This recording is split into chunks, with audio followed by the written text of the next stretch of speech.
Hello and welcome to our YouTube channel Iqbal sir academy. I hope आप सभी अच्छे से होंगे। आज हम करने जा रहे हैं top 1000+ MCQs climate of India पर।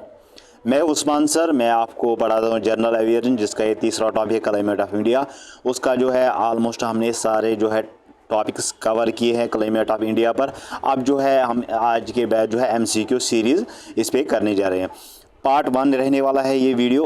जो भी इन एग्ज़ाम्स के लिए तैयारी कर रहा है, VLW, finance, account assistant, patwari, naib tehsildar and जो भी आपके आने वाले एग्ज़ाम्स है, इन सब एग्ज़ाम्स के लिए जो भी स्टूडेंट तैयारी कर रहे हैं तो उनके लिए ये इम्पॉर्टेंट वीडियो रहने वाला है। इसमें आपको मैं कवर कराऊंगा सारे जो है इम्पॉर्टेंट MCQs। ठीक है गाइज़, तो शुरू करते हैं आज का जो है MCQ सीरीज़। इस जो MCQ की PDF जो हमारे टेलीग्राम चैनल पे और व्हाट्सएप ग्रुप पे मिल जाएगी। दोनों के लिंक्स जो है इसी वीडियो के डिस्क्रिप्शन में दिए हुए हैं, वहाँ से आप ज्वाइन करके इस MCQ PDF को डाउनलोड कर सकते हैं। जो भी पहली बार चैनल पर विजिट कर रहे हैं, चैनल को सब्सक्राइब कर दे एंड नीचे जो बेल आइकन है उसको भी प्रेस कर दिए, ताकि जब भी हम कोई नया लेक्चर, नया वीडियो अपलोड करें उसकी नोटिफिकेशन सबसे पहले आप तक पहुँच जाए। सबसे पहले हाँ, यहाँ पे एक बात कहना चाहता हूँ कि आज आपको पता है लोहड़ी है, उसकी वजह से बाहर जो है पटाखे फूट रहे हैं, शोर है, तो उसकी वजह से डिस्टर्बेंस हो सकती है। तो उसके लिए आई अपोलोजाइज़, मैं सॉरी करता हूँ पहले ही। ठीक है गाइस, शुरू करते हैं आज का लेक्चर। पार्ट 1 रहने वाला है top 1000+ MCQs climate of India. ठीक है गाइस, तो स्टार्ट करते हैं आज का जो है ये MCQ सीरीज। सबसे पहला जो क्वेश्चन है हमारे सामने, most of India's rainfall is. जो इंडिया का जो मोस्ट रेनफॉल होता है वो क्या होता है? साइक्लोनिक, वो साइक्लोनिक होता है, कन्वेक्शनल होता है, एल्यूसिव होता है या ओरोग्राफिक होता है। तो बहुत ही ईजी है, ये जो होता है ये होता है कन्वेक्शनल। क्यों होता है कन्वेक्शनल, मैं भी ये आपको मैं बताऊंगा। क्योंकि जैसे आपको पता है जो कन्वेक्शनल रेनफॉल है is prevalent in equatorial region. आपको पता है जो इक्वेटर पे जो एरियाज रहते हैं वहाँ पे ज़्यादा ये प्रिवेलेंट रहता है। कौन सा? कन्वेक्शनल। आपको मैंने पहले ही बताया कि इक्वेटर क्या कहते हैं। इक्वेटर एक जो है लाइन गुजरती है इंडिया नहीं, वर्ल्ड के बीच में, जो दो हिस्सों को तकसीम करती है वर्ल्ड को, एक नॉर्दर्न हेमस्फीयर, एक हो गया साउदर्न हेमस्फीयर। ठीक है गाइज, तो उसमें से जो बीच में एक लाइन गुजरती है उसको कहते हैं इक्वेटर। ठीक है, उस इक्वेटर पे जो है कन्वेक्शनल रेनफॉल वो प्रिवेलेंट होता है in these. So warm air जो है वो एक्सपेंड होता है, रीचेज ए कूलर रियल एट सैचुरेट्स, फिर उसको सैचुरेट करता रहता है एंड उसके बाद जो है वो क्लाउड्स बन जाते हैं। क्लाउड्स के जरिए फिर क्या होता है, फिर रेनफॉल होता है afternoon, occurs in the afternoon in convectional, due to convectional जो है ड्यू टू कन्वेक्शनल रेनफॉल से ये मोस्ट इंडिया पे ज़्यादातर रेनफॉल होता है। ठीक है गाइज, आई होप ये आपको समझ आया होगा। Convectional is the right answer for question number 1। चलिए आगे चलते हैं। Question number MCQ number 2, rainfall in India is not associated with. तो यहाँ पे बताना है कि जो रेनफॉल है वो इन चारों में किसके साथ एसोसिएट नहीं है। नॉट लिखा है, ये आपको याद रखना है। जहाँ पे नॉट लिखा है, क्योंकि बहुत सारे स्टूडेंट्स गलती करते हैं, वो इस नॉट को नहीं देखते, वो इस पर ज़्यादा फोकस नहीं करते, जिसकी वजह से वो MCQ को गलत टिक करते हैं। और सबसे पहले क्या है कि आपको क्वेश्चन अच्छी तरीके से जो है पढ़ने हैं, फोकस करना है, क्योंकि यहाँ पे नॉट लिखा है। So rainfall in India is not associate, इनमें से कौन सा जो है रेनफॉल के साथ एसोसिएट नहीं है? तो ऑप्शन है हमारे पास ओरोग्राफी, कन्वेक्शन, साइक्लोन्स, एंटी साइक्लोन्स। सो इसका जो राइट आंसर है गाइस वो है ऑप्शन नंबर डी, यानी कि एंटी साइक्लोन्स रेनफॉल के साथ एसोसिएट नहीं होते। बाकी ओरोग्राफिक, कन्वेक्शन, साइक्लोन्स इनसे जो है रेनफॉल होता रहता है। सो एंटी साइक्लोन्स से जो है ये एसोसिएट नहीं है रेनफॉल के साथ। ठीक है गाइस, चलिए आगे चलते हैं। आई होप यहाँ तक आपको समझ आया होगा। हमारे पास जो है question number 3, which part of India receives rainfall from both the south waste and north west monsoon. तो इंडिया का वो कौन सा एरिया है, कौन सा पार्ट है जिससे रेनफॉल दोनों तरह से होता है, साउथ वेस्ट से भी और नॉर्थ वेस्ट मानसून से भी। तो यहाँ पर जो है स्टेट्स के नाम लिखे हैं, पार्ट्स के नाम लिखे हैं, Tamil Nadu, Orissa, Lakshadweep island and option D Andaman and Nicobar island. इसका जो राइट आंसर है गाइस वो है अंडमान एंड निकोबार आइलैंड। क्यों? उसकी वजह से जो है अंडमान एंड निकोबार, वो आपको पता है वो बे ऑफ बंगाल के जो है सी में आता है। कौन? Andaman and Nicobar island. ये एक पार्ट है, एक यूनियन टेरिटरी है इंडिया की। तो उसमें जो रेनफॉल जो है होता है वो साउथ वेस्ट से भी होता है एंड नॉर्थ वेस्ट मानसून से भी होता है। क्योंकि साउथ वेस्ट से जो साउथ वेस्ट से जो साइक्लोन नहीं, जेट विंड्स, एयर विंड्स या वेस्ट विंड्स जो आती रहती है, उनसे जो रेनफॉल होता है। और नॉर्थ वेस्ट से भी क्या होता है, नॉर्थ वेस्ट से हिमालयाज तक जो विंड्स जाती है उसके ऊपर जो है वो बैरियर्स लगी होती है माउंटेन्स का, हिमालयाज के, वो बैरियर बनाती है, जिसकी वजह से जो है अंडमान एंड निकोबार आइलैंड पे ज़्यादातर जो है both south west and north west monsoon होती रहती है। ठीक है गाइस, क्योंकि ये कवर्ड है किसके अंदर, ये कवर्ड है जो अंडमान एंड निकोबार, आप अगर आप देखोगे इसके चारों तरफ जो है ये आइलैंड है, इसके चारों तरफ समंदर है, तो इसकी वजह से उसमें जो है नॉर्थ वेस्ट भी होता है मानसून और साउथ वेस्ट भी होता है। ठीक है गाइस, आई होप यहाँ तक आपको समझ आया होगा। चलिए आगे चलते हैं, आगे की क्वेश्चन की तरफ चलते हैं। हमारे पास क्वेश्चन नंबर 4 है। मेरा ये कहना है कि यहाँ पे आपको टू द पॉइंट में एमसीक्यू पढ़ाता हूँ ताकि आपको ज़्यादा से ज़्यादा और एग्जाम ओरिएंटेड टॉप एमसीक्यूज में लाता हूँ, क्या कि जो भी आपके आने वाले एग्जाम है उसमें आप अच्छा स्कोर करके आओगे, आई होप सो। तो क्वेश्चन की तरफ चलते हैं। Which of the following characteristics are associated with the dry monsoon forest of India. तो इसमें से कौन सा कैरेक्टरिस्टिक जो एसोसिएट करता है with dry monsoon forest of India. तो यहाँ पे जो है 4 ऑप्शंस लिखे हैं, 4 कैरेक्टरिस्टिक्स लिखे हैं। Annual rainfall is below 50%, 50 centimetre जो एनुअल रेनफॉल होता है वो क्या बिलो 50 सेंटीमीटर जो है होता है। द ट्रीज और शॉर्टर रूटेड, ट्री जो है वो बिल्कुल शॉर्टर रूटेड होती है। Thorny shrubs and grasslands and mango, mahua, sisam and kikar are the prominent trees. तो ये जो है 4 कैरेक्टरिस्टिक क्या ये एसोसिएट करते हैं ड्राई फॉरेस्ट ऑफ इंडिया के साथ। तो यहाँ पर हमारे पास ऑप्शंस है, ये भी देख लेते हैं। 1 and 2, 2 and 4, 3 and 4, 1, 2 and 4। जैसा कि आपको पता है जो thorny shrubs and grassland and mango, mahua, sisam and kikar are the prominent trees, ये जो है ये ड्राई मानसून के साथ एसोसिएट करती है। कौन सा गाइस, 3rd वाला एंड 4th वाला, यानी कि option number C is the right answer. बाकी ये 2 जो है ये एसोसिएट नहीं करते हैं ड्राई मानसून के साथ, ये जो है वेट मानसून के साथ फॉरेस्ट ऑफ इंडिया के साथ एसोसिएट करती है, उसके कैरेक्टरिस्टिक्स है ये। ठीक है गाइस, आई होप यहाँ तक आपको समझ आया होगा। चलिए आगे चलते हैं। हमारे पास क्वेश्चन नंबर 5 है। The paddy fields of India, जो हमारे पैडी फील्ड्स है इंडिया के, are located in the areas of annual rainfall. तो वो क्या लोकेट होते हैं एनुअल रेनफॉल के एरिया में। तो यहाँ पे लिखा है कि कितने सेंटीमीटर वहाँ पे जो है रेनफॉल, एनुअल रेनफॉल बढ़ती है। तो 120 centimetre, 140 centimetre, 100 centimetre and 80 centimetre. आपको पता है वहाँ पे जहाँ पे एनुअल रेनफॉल होता है जिन एरियाज़ में पैडी फील्ड में, वहाँ पे 100 सेंटीमीटर का जो है एनुअल रेनफॉल बढ़ता है। ठीक है गाइस, जो हमारे पैडी फील्ड्स होते हैं, मैं उनकी बात नहीं कर रहा हूँ माउंटेन्स की, हिमालयस की, मैं कर रहा हूँ यहाँ पे पैडी फील्ड्स की बात, जो इंडिया में है, जो लोकेट करते हैं इन एरिया में, उनमें जो एनुअल रेनफॉल होता है वो 100 सेंटीमीटर का होता है। ठीक है, आई होप यहाँ तक आपको समझ आया होगा। चलिए आगे चलते हैं। Which region gets first monsoon in summer.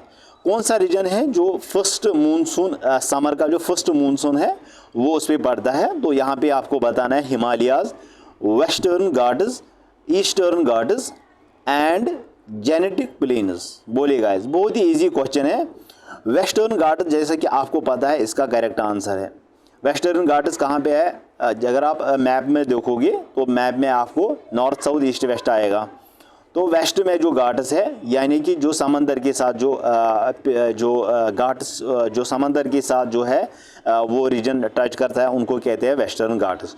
तो फर्स्ट रीजन जो समर का है वहाँ पे फर्स्ट मानसून होता है, क्योंकि आपको पता है वेस्टर्न घाट्स जो है वो as the summer wet monsoon approach the west coast के साथ जो है समर मानसून अप्रोच होता है इंडिया के, और वो राइज करता है वेस्टर्न घाट्स माउंटेन्स को एंड एयर को जो है वो कूल्स करता है। जब वहाँ पे मैंने आपको पहले ही कहा, जब विंड जो है चलती है तो वेस्टर्न घाट्स में जो माउंटेन्स है उन पर जो है वो एक बैरियर सा लगता है। जब उन पर जो है माउंटेन्स के ऊपर विंड लगता है, जब माउंटेन्स के ऊपर विंड लगता है तो उसकी वजह से क्या होता है, उसकी वजह से एक बैरियर सा बन जाता है। वहाँ पे जो है वो कूल हो जाता है वो सारा कुछ एरिया, और कूल होने की वजह से क्या होता है, रेनफॉल होता है। तो फर्स्ट रेनफॉल कब होता है, फर्स्ट रेनफॉल होता है आपको वेस्टर्न घाट्स में। ठीक है, समर का। तो ये आपको याद रखना चाहिए। Question number B is the correct one. चलिए आगे चलते हैं, हमारे पास क्वेश्चन है guys, question number 7। The north eastern hills that block the south west monsoon winds and cause heavy rains in Assam are. अब आपको यहाँ पे क्वेश्चन है, जो नॉर्थ ईस्टर्न हिल्स है, जो नॉर्थ ईस्टर्न हिल्स है, मैं उनकी बात कर रहा हूँ, किनकी? हिमालयाज़ की, क्योंकि वही जो है नॉर्थ ईस्टर्न हिल्स, यहाँ पे काराकोरम है, जहाँ पे माउंट एवरेस्ट है, जहाँ बड़े बड़े ज़नस्कार रीजन है, लद्दाख रीजन है, जहाँ बहुत बड़े बड़े माउंटेन्स हिमालयज़ हैं। तो नॉर्थ ईस्टर्न हिल्स जो ब्लॉक करते हैं साउथ वेस्ट मानसून को, विंड्स को, क्योंकि वहाँ पे विंड होती है, वो बैरियर सा लग जाता है माउंटेन्स का, हिमालयज़ के, and cause heavy rains in Assam are. तो यहाँ पे लिखा है वो कौन कहाँ कहाँ होता है, वो Arakan Yoma and Pegu Yoma, मतलब ये हिल्स को हमारे नॉर्थ ईस्टर्न हिल्स के नाम बताने हैं। Garo Khasi and Jaintia hills, Barail and Patkai hills, Khasi and Pegu Yoma hills. ठीक है, बहुत ही इजी क्वेश्चन है, ये आपको आना चाहिए क्योंकि मैंने इस पर जो है आपको लेक्चर पढ़ाया था। सो गारो खासी एंड जनिता हिल्स जो है ये आसाम में पाए जाते हैं। आपको पता है ये नॉर्थ ईस्टर्न हिल्स है जो ब्लॉक करे साउथ वेस्टर्न मानसून को। ठीक है गाइस, आई होप यहाँ तक आपको समझ आएगा। So option number B is the correct one. हमारे पास क्वेश्चन है, the average annual temperature of a meteorological station is 26 degree Celsius. जो एवरेज एनुअल टेम्परेचर रहता है मेट्रोलॉजिकल स्टेशन का वो 26 डिग्री सेल्सियस है, एंड जो एवरेज एनुअल रेनफॉल होता है वो 63 सेंटीमीटर है।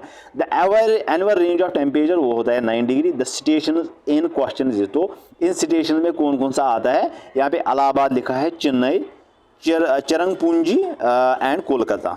बोलिए गाइस, बहुत ही इजी क्वेश्चन है। अब मैप्स में आपने जो है आपने पढ़ा होगा, ये मैंने भी पढ़ाया था ये। सो क्वेश्चन नंबर 8 का जो है राइट आंसर है ऑप्शन नंबर बी, यानी कि चेन्नई। वहाँ पे क्या होता है?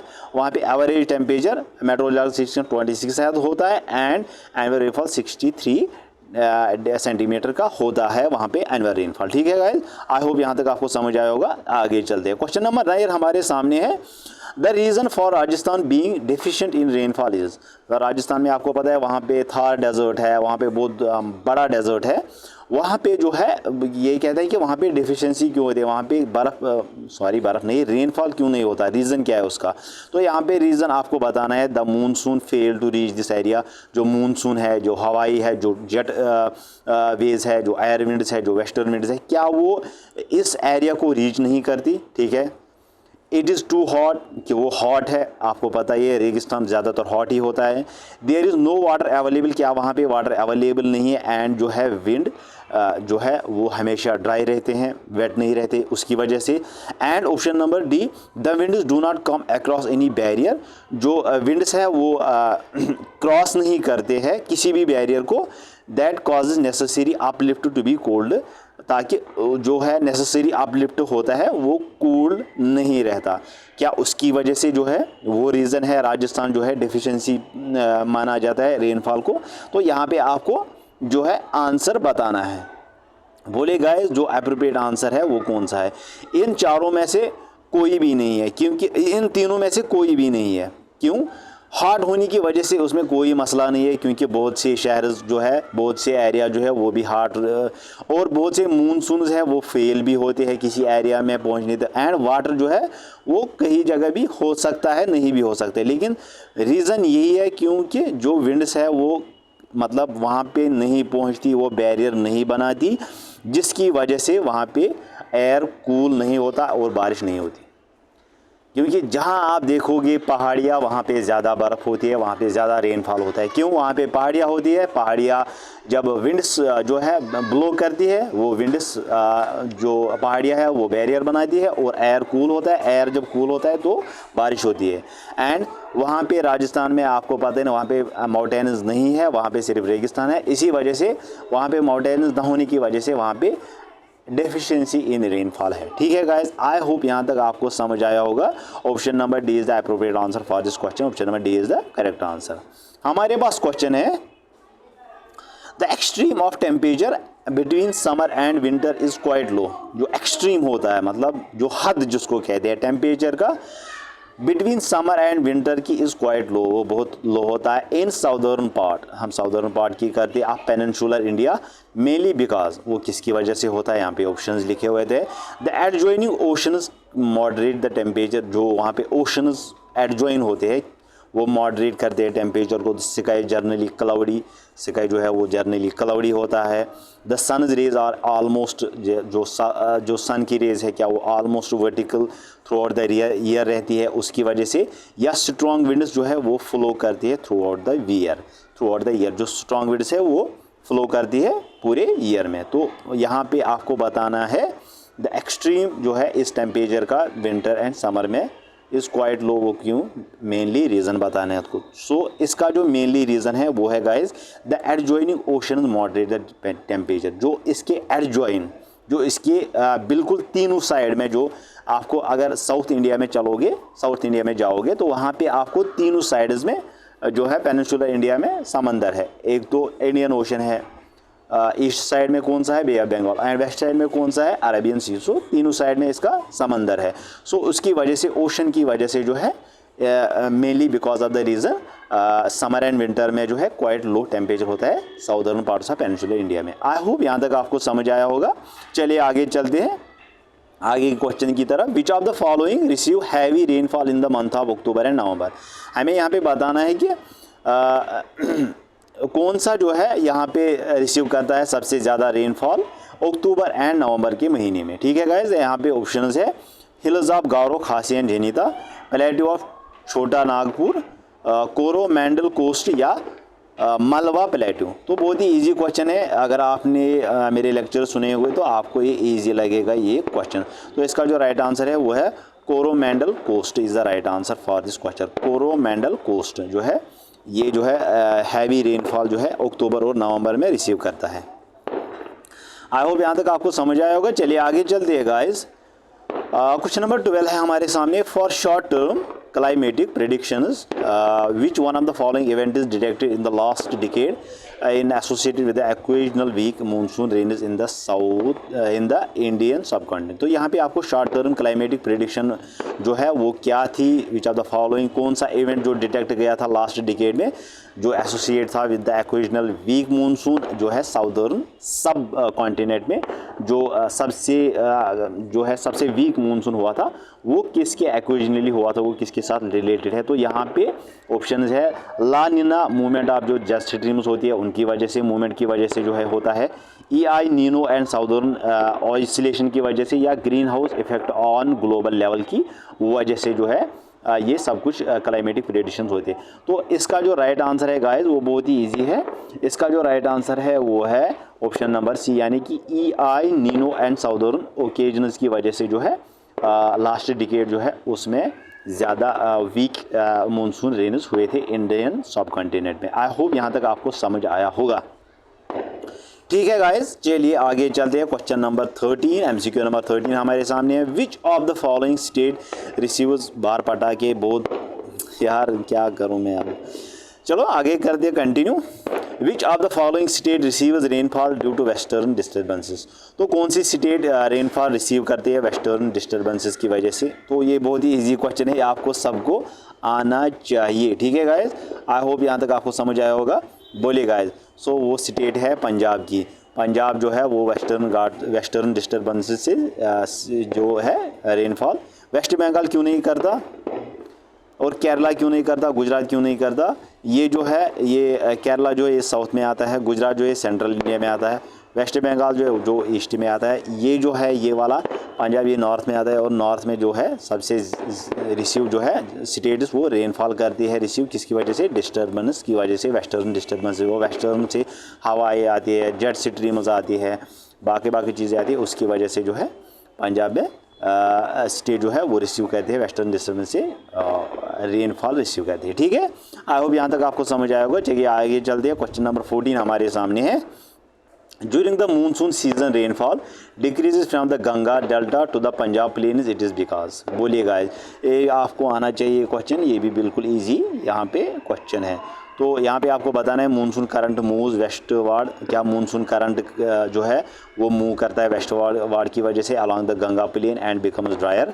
वेस्टर्न रीजन्स आर वार्मर, जो वेस्टर्न रीजन है वो वार्मर रहती है, ज़्यादातर उनमें गर्मी रहती है दैन द ईस्टर्न रीजन के बेनिस्बत। Hills do not form barriers for winds, hills जो है वो फॉर्म बैरियर नहीं करती विंड्स के साथ।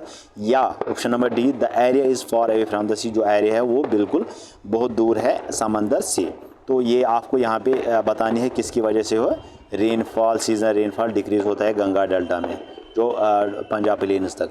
तो बहुत ही ईजी क्वेश्चन है, इसका जो राइट आंसर है वो है ऑप्शन नंबर ए, क्योंकि मूनसून जो है वो करंटली मूव वेस्टवर्ड करता है along the Ganga plain and becomes वो ड्रायर ज़्यादा बंद है, जिसकी वजह से जो है सीजनल रेनफॉल डिक्रीज होता है, क्योंकि ड्राई होता है तो ड्राई होने की वजह से उनमें कम वो रेनफॉल होता है। ठीक है, आई होप यहाँ तक आपको समझ आया होगा। क्वेश्चन नंबर 15 हमारे सामने है, अरेंज द फॉलोइंग सिटीज़। अब इन सिटीज़ को हमें अरेंज करना है किसकी, in decreasing order of the rainfall. तो decreasing order of the rainfall की जो है हमें ये सिटीज़ को अरेंज करना है। They receive from south to west monsoon, south to west monsoon जो होता है इन समर मंथ्स में। तो यहाँ पर ऑप्शंस दिए हुए इलाहाबाद, कोलकाता, दिल्ली, पटना। तो बहुत ही ईजी क्वेश्चन है, इसका जो राइट आंसर है गाइस वो है ऑप्शन नंबर डी, क्योंकि डी में जो है सबसे पहले कहाँ से होता है, अगर हम साउथ से वेस्ट की तरफ जाए, साउथ से वेस्ट की यानी कि ऊपर से नीचे से जो है बाएं साइड में, नीचे से बाएं साइड में अगर जाए तो वहाँ से हमें रेनफॉल की जो है अरेंजमेंट करनी है। तो सबसे पहले कौन आएगा, सबसे पहले कोलकाता आएगा, फिर आएगा गाइस पटना, फिर आएगा गाइस दिल्ली और उसके बाद आएगा इलाहाबाद। ठीक है गाइस, क्योंकि साउथ से वेस्ट की तरफ हमें जाना है। सबसे लास्ट में कौन आएगा, इलाहाबाद। ठीक है, आई होप यहाँ तक आपको समझ आया होगा। गाइज ये थे कुछ important MCQs, top 1000+ MCQs part number 1। I hope यहाँ तक आपको समझ आएगा। अगर आपको किसी भी MCQ में डाउट लगा हो तो आप कमेंट सेक्शन में बोल सकते हैं। इस वीडियो को ज़्यादा से ज़्यादा लाइक कर दे, शेयर कर दे अपने फ्रेंड्स के साथ, कमेंट में लिख दे अगर आपको डाउट लगा हो किसी भी, ताकि हम अगली वीडियो में उसको कवर अप करेंगे। चैनल पर पहली बार आए हो चैनल को सब्सक्राइब कर दे। हम मिलते हैं अगली वीडियो में, तब तक के लिए thank you and take care.